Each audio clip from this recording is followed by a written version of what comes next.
कि योगिनी एकादशी के दिन उसके व्रत की कथा सुने बिना यह व्रत पूरा नहीं होता है। तो आइए हम उस व्रत की कथा हम आपको सुनाते हैं। स्वर्ग की अलकापुरी नामक नगरी के राजा कुबेर जी शिव जी के बहुत ही बड़े भक्त थे। उनका एक सेवक था जिनका नाम हेम था। वो मानसरोवर से सुंदर पुष्पों को लाकर कुबेर शिव जी को अर्पित करते थे। एक दिन हेम पुष्प लाना भूल गए। वो अपनी पत्नी के साथ प्रेम विरोध में इतने मग्न हो गए कि दोपहर हो गई और पुष्प नहीं लाए। तो राजा बहुत ही क्रोधित हुए। सेवकों को कहा कि जाओ देखो हेम कहाँ रह गया है।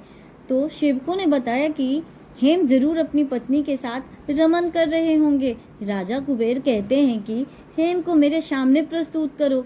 तो हेम कांपता हुआ राजा के सामने आता है। राजा कहते हैं कि तुमने मेरे परम आराध्य शिव जी का अनादर किए हो, इसलिए मैं तुम्हें श्राप देता हूँ। तुम मृत्युलोक जाकर कोढ़ से पीड़ित हो जाओ।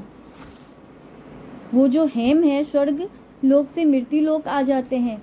उनका सारा शरीर कोढ़ हो जाता है। वे बहुत ही दुखी होते हैं। वो भूखे प्यासे जंगलों में भटकते हुए मार्कंडेय ऋषि के आश्रम में पहुंचते हैं। तो मार्कंडेय ऋषि जी को सारी बातें बताते हैं। तो मार्कंडेय ऋषि उन्हें बताते हैं कि आषाढ़ मास की योगिनी एकादशी है।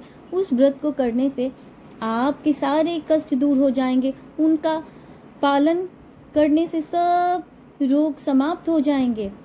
तो